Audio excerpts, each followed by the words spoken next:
ma Asante ni bi ani ne kapre emfa ma Kofi Adoma one Dormaahene akobo apam uyi kapre de support sa Kofi TV amade ya Dormaahene so ayesokun anana no ma boni ya wo e ma hu no da me ka otumfo ntam kase de guso uyi kapre e ma hu achi da sikapa ye de to e ye japade e ma hu bi da me ka sika ntam kase wa kunya mu de guso Dormaahene sai okun awa Asante maizo sawo kuno na Kofi TV ko jina chile ana na no wabono Dormaahene ya Asantefo eni Asante ni manti ana na ukoye tamfo camp na akonya asema na ye akoye adwuma de amawo wo de ya Asante ni am se makana na no tamkase aguso try wuni chasi about nkwase obe sa wo amehwe we kwasia tribes ni enu kuna wako baby ni about you apesa that tribe na behwa mo agimi ana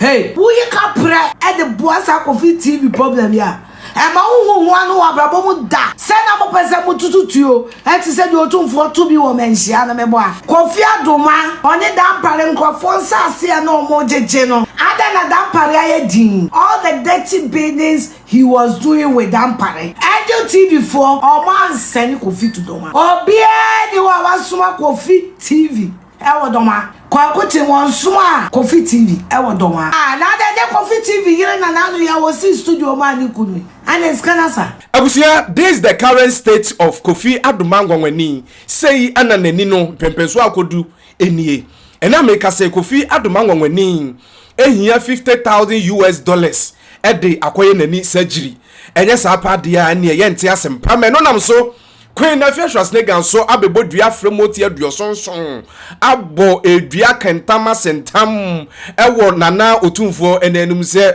iyefuo nye obi oye asantini no be na adwen se okwakoboa Kofi Adoma GoFundMe no ene ade a eni adru anayade eni adru ebe onipa ko message so ba no subscribe no ahye na abusia no etumi akoso ayekese na before me di Kofi Adoma GoFundMe ensem no ede ebebere no mekanfo retakono oda screen so e dey amount say Rita oye online digital marketing expert Rita benam digital business apia ba amanfo ye binya sika digu omoto mo be kire kwan a obefa so aye online digital business bra ko awon moka adwuma we mu ode wherever you find yourself say uwe US or Canada na chiri bench amanfo maso bo home care adwuma o bona shift adwuma we betumi abe your side job betumi control e wo phone laptop so na bibia di mu visiting website na da screen so no fa ni phone number na da screen so na ne Rita emo enkomo abusia yemra yensem ne so somewhere last year which is somewhere 21st 22nd December na etwam 2024 na etwam no ana yenua bema ye friend Kofi Adoma GoFundMe ekọ doma enie na ni nyina no so akwakodjai eye fashe bia na ewo ho ayato ni din eye kwa ofie festival 2024 edition which is a 25 years installment of Dormaahene ana chese no mu celebrate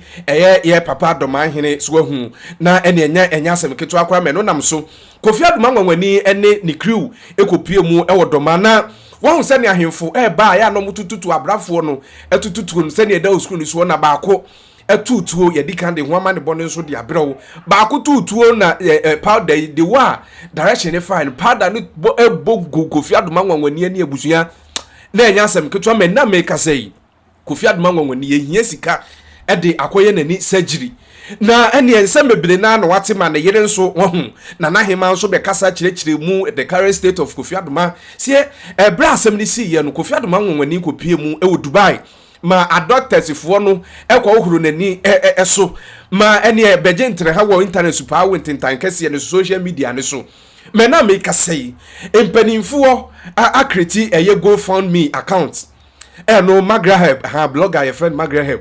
ana create sa account yi chire mu si ye gigi sika de aboa ye nua Kofi Adoma GoFundMe ye fi sika da no so no abutua ye ka ne bo de akire de abaga na sika mu a o wedwane pa yo me no nam so Kofi Adoma GoFundMe ne personal assistant ana se ni PA ye friend Mubarak Yakubu ene kwasi aboaje akasa ye chire mu se Magraheb ena dia simu se oya aboa na omotimi support sika no ezan sika no ano odi pa bra anti sikaro do be sense okay sitamino kaza dia be nya be $50,000 no ena sika Magraheb say Obuabua no na Amodia support Kofi Adoma because it's no kesen ndra na jube 10 I mean me son and the wife kasa almost go back almost go to surgery no sunti almost go back no kasa die omo you come no kasa enti enye Dubai no wo David you Dubai ni ye time okakoko on say mra mo tutu no ball left eye no e bi pitigu right na so na o share gunpowder na say bi kan hunam kra sa na shewte no na apitigu right na nti right na ye ania omkohoroye ewo Dubai first time or the two kan ko Dubai kwa kuhwenani no and until right na mo hwe nti mo due na mo sa left na so man refer to mofil UK no. So now she say GoFundMe beto J me assure say Martin komoni bi emu achemi no but mamin fani edikana ebi bisa say Owura Ibrahim Hama sike bi na wo mu bisa say scan we Mimusa sa Owura Ibrahim Hama sika sem na yede maamo ode maamo ho asem te say I no nti bi bisa say na sika no we no edikan mra yete Ibrahim Hama issue no Mr. Ibrahim issue nyakoba ni say me hu flyer and me send ma the wife now for framing for confirmation ti me send ma the wife e bisa ne say na ekobara na ne krebe no that's assassin no na okache me say omunyante ne nkan bibisa ensiye ne kwede kan I don't know for now they say sikabi ababi pm wo every Mr. Ibrahim Hama side nti me no ka say there say e bia fe na bad ya na die me nya updated to it for now but assassin na apply ne ko viral say wa support no be de bebre no eno ne die na o confirm me say bibisa enya mambe to me na we are just hoping say bibisa beba bi say Owura Kwekotin oye adwuma Angel FM ti Angel FM openi adwumedi ya ne kunu ya ne dia no won fa hoka obeti ne bi say na say adwuma no okoye ma Kofi TV ewie na ye te se Council Lutrot pase okoye adwuma ma Angel Broadcasting for say na tie wan ena suma no no krese yes paid adwuma Dormaahene and I'm fancy Dormaafo tua de ma Angel for enti no okwa akoye adwuma ama Angel and asemi tudwa ena ne bi kan se Owura Kwekotin fa hokai de na obetumi aka fa yenti Mubarak. All right bra yet say first of all adwuma na okoye wo Dorma no enye paid for assignment no koye. Secondly okoho in the name of Angel TV Angel FM who say nekoba ni say na honestly speaking na adwuma no kra no ne extra kono pressure pa na no e de man say ombra be kaba ma omo nti omo fresh e man pressure say ombra me cover event no so na why election na we election coverage ni we and the voice take kwenti no mba adwuma kra because o share Angela as a election nation na 20 ne kono ne bamunya na kasa nti the voice better go for the past I think the 5 days or so nti no nkwa adwuma nti na Dorma ne kra ne koye ne di nti na nanom Dorma na ene Ghana so ya twe asem we esra ne abasa papa masem no ye hu ba bia ye mfa me no nam so na wie ye o se na numere ya Afia Schwar Valentine Jewa se ne din etie no wa ba TikTok live abekire mu se omo Asante fo no omo ne Dormaafo no omo challenge ene nam framam so hu ene Dorma ene Asante fo no aso enkame akoye se omo nka ma Afia Schwar kire mu se die ye record ye betumi asete se Kofi Adoma ngonwani wo hoyi sanka o ya Asanteni a anka nani no yaye by say eye Dormaafo na akosi problem winti no Dormaafo no information we efo na enyo masem mu bifo de mo mfa ho na Afia Schwar kire mu se ye fo nya obi na obeye na adwen se okoye entoboa bi o ya Asanteni na onipa ko no ekoye entoboa e de aboa Kofi Adoma ngonwani ani no say na Afia Schwar eka na mama boy na dey fa na Kofi nso onye 150 to na na ni frɛ ai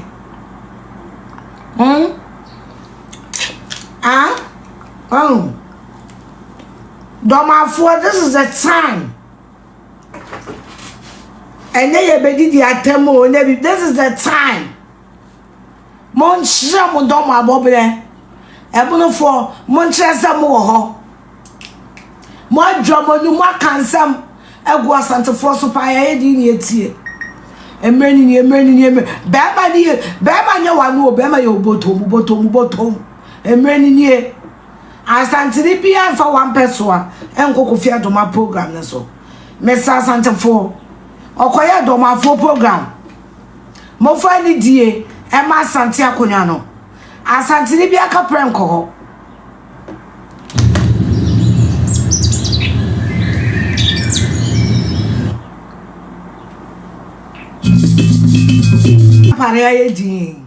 all the dirty business he was doing with Dampare.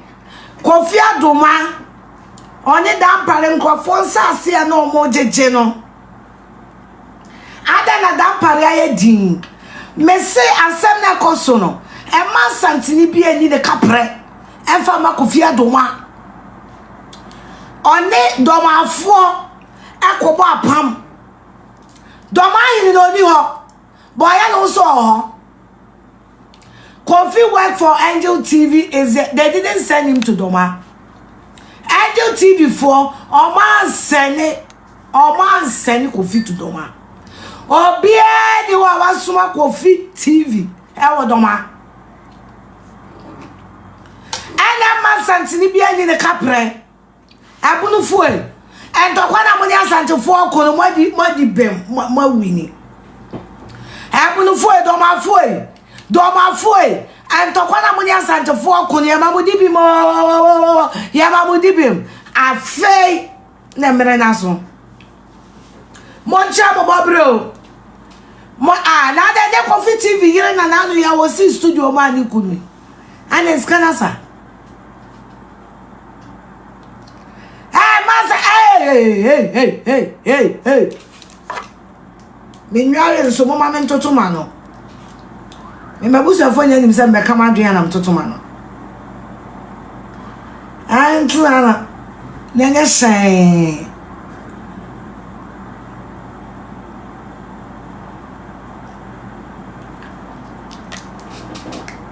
Minyare no Asante for asem we fire ho. Je bagbu en fire ho. Asem we fire ho. Asem we nya Asante fo asem o. Me pese me tuma no na gbaja ya asem o che. Acha wo fo twa nam ka cham. Dormaahene no mo na musem o. Mumreni.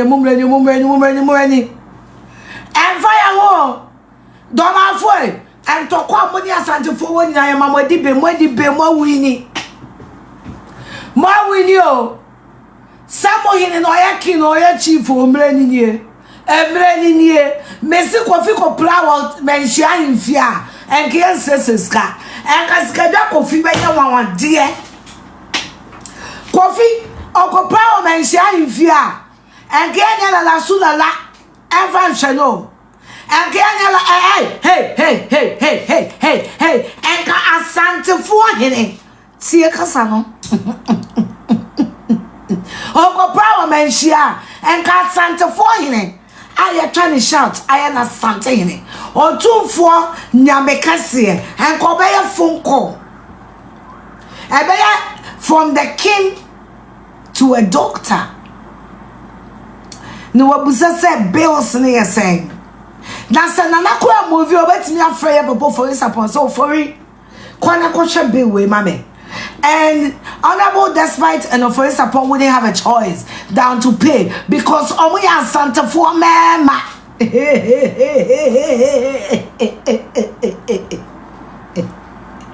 One penny back war now we read him. Dormaahene Modi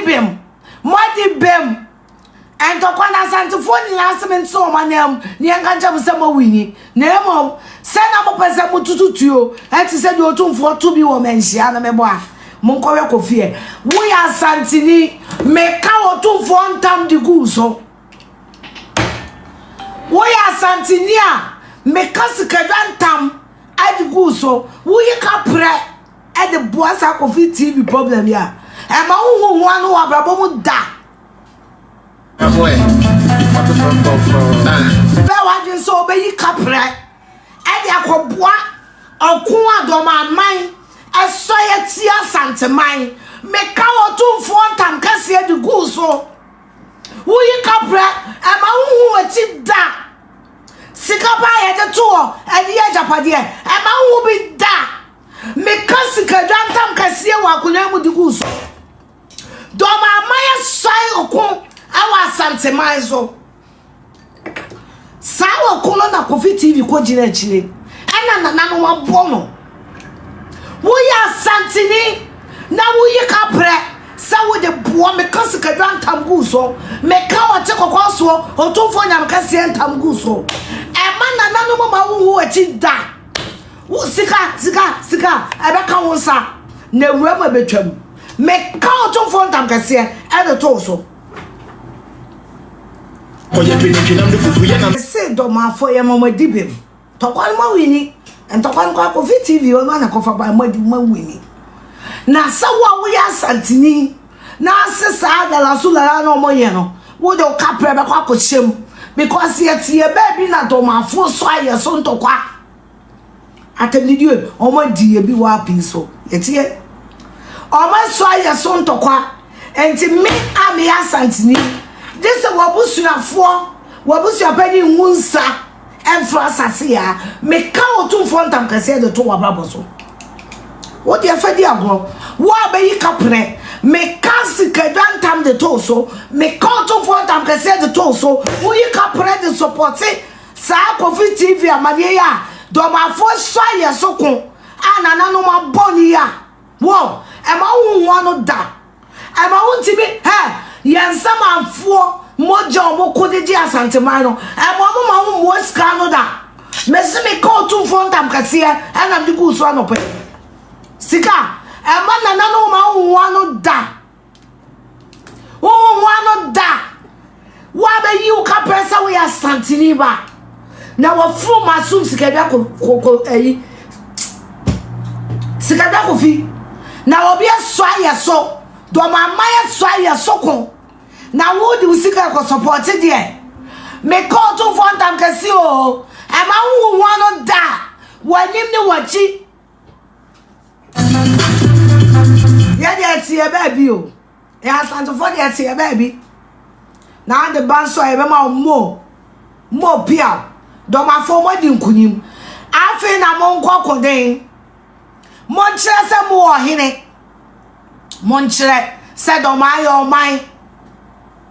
mo nkyere se Dormaahene oman e ma Asante ni bia ni ne kapro na be hye wo busuase me kotumfo na nanu ntam kase dugu so e masa no wa se kapakape omudi Asante fo ani Asante hine atemo app no so no manti ana Dormaahene ya Asante fo ani Asante hine manti ana na ukoye tamfo camp na akonya asema na ye akoye adwuma de amawo wo de oya Asante ni am se maka na nanu ntam kase agu so try na wa be young fast na wenu ho obudi atanu ate na Dormaahene ne be so aye sokon otumfo ankoka obi a o Dormaahene ne be so aye sokon eni amoma dibem na ebo nsa wo ya Asante ni ba na se wo koyi kapre de ma kontumfo ntam kase e de ato wa babo so wo ba wo de besi amoma nkogunsa se na nanu ni atamfo ni wo ya Asante ni na yi kapre wo se skani mu a e na do me se me kana nanu ntam kase e de to so me kasika dwa so ntam kase to so na me kontumfo ntam kase e de to so yi one person na fa ko woni chasi e ba utin kwa so we sa wo ma me hwe wo ya kwasia na wo de tribes me no ku na wakoba bi ni abo utu apesa that tribe na be hwa mo anjimi na hey Asante ni bi anjimi yo mo ya smart de me ka mate de me ka no ye ni jimi ni o ya Asante ni ti de me ka no we aboa yesterday abuno fofom na nsi fom na mo nya sadwe na ye ni wu cause Asante for de mo fom ya wo buno fom wo skapa mo fom na nsi fom na mo nya we pa danso abia mko abetinya ye monye na ye ni wu okunwe na Asante kon mo fa mo san hye motom na mfuma ni rade na nanu ma bokwase ampani we de na to a wo de ko iska na be hu Dormaahene woni kapre Dormaahene pa de meti akase me afia mosika che no forget it ba domafo no nkeka ska mom no fama no we na Asante fo asem Jamani fie na bebe fie na di friend. sai e wa Asante fo ye mamu dibem ma wini okono ne kase ne da ho no mo hwe na monya ne yaniwu mo hwe na monye ni aniwu ana musisi kedwa Kofi waguma ni mwase na de baby nso ato na mo hine no woni plane de baby o ba mo hine no come private jet kwa woni bi me say mo na mo se mo wo ho ya mama dibem mi jina Asante fo na mu nyina ya mama dibem ya mama dibi mo afa die sikadwa na pesa che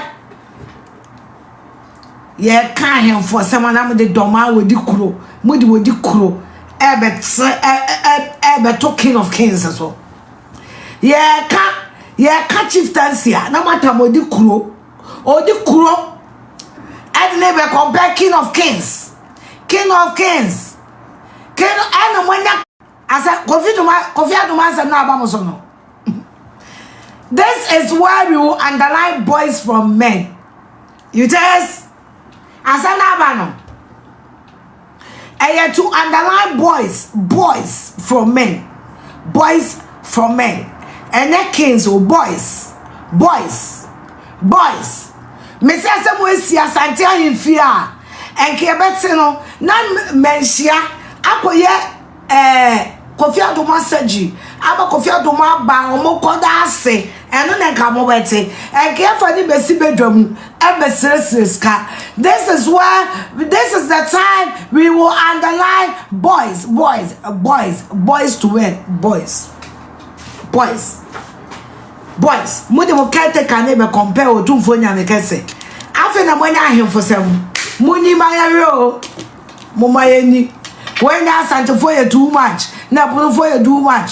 doma na monya do na se Kofi Adoma yen so eskani power na so eskani by mouth I don't want to be Tony fear bako I don't want to be Tony fear bako fa hwe wukun ana ba ku pe no mo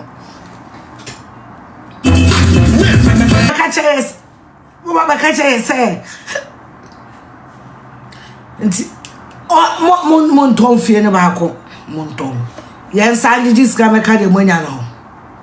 Y'all know we got it with us. Y'all know we got it. Drop it GoFundMe account na munya jimi no Dormaahene mon drop the GoFundMe account. Drop the GoFundMe account. You can't compete with Otu. Because that boy anyway, Jimmy, or a very stupid boy. Kofi Adoma. Or a brabia where Jimmy and sending it to him, and or you're very corrupt. But what time could do no way in America? Senga yanko says let's come any party. Kofi Adoma na ye one. Me will send the GoFundMe account of $4,000 with a 4,000 euro pay, and that's not most alamote. Much more than that. Obi any asema na Kofi TV no de na hwehwe ani maduru ho na wo jiji scam no nya bi mu jiji bi ma no na yakwa oh okay mami fair home twam mami ntwaso ani mate se nkofo ye na Dormaahene no ade no ye Dormaahene no ni kapre who this council and what peto ye ni paboni ni nti munya say na Dormaahene no ye judge common judge no na salary ye say na Dormaahene kunwa na gudie do say na wo ho wa we say no common na minimum di na no in terms of chiefs and kings no a whole na play factor no. Because I say me see wa Asante ahemfia and can go find me ma and go to for be fon kaninara na ka Asante ni ma ko pe ebetua be oni na me are no se ko see wa Asante ahemfia Timonya is saying that Dormaahene or a judge for salary as I. Naskana mo kan papa no ni bia wo de won ko wi amra. And I will hini automatically Oscar. Automatically no Oscar. Any se Kofi Adoma yire so. And no na be ka na true bo mi ku na true. So den kono so yo hima. Dormaahene no ni koto. O de ne pempem ho 12 years and then say me afieska. O de me pempem ho bibia ma. Bibia ni ho. Oni srade. No matter how much I dey as you don't get ya be bobo form no unya fat woni ho sa na mo ye aja say ti mo mani na ho na GoFundMe no me say obi anka Kofi be ya ma no enti mo fa kakra nkotum na mo nya Dormaahene na oye chief onye king. You are asking him to do what kings do. Moni mnyansa bia na ka mudi dwanto akotumfo.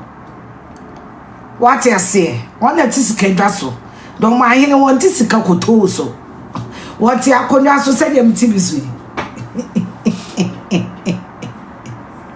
And my unkofo and akwakuti ndio no ye mbacho kwakuti wona smako fiti bi wo Dormaahene. Ana kana fo mo pen no kore. Mo be ka asem na ye papa ne mobo. No wabeboa boy no mo ya ma boy no wa ye papa na hi mo ba bia mo no makakasa de na boy na ye papa na mobo na waboa no mo ma boy no ho akoye papa na hi ade Kofi TV ni ye yi wo Angel TV so ana Kofi TV no wa wo say Angel TV ye program na logo Kofi TV da so.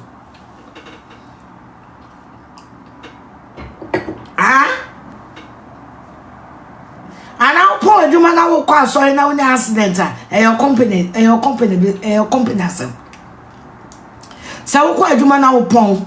now kwa sorry now any accident if our company who ben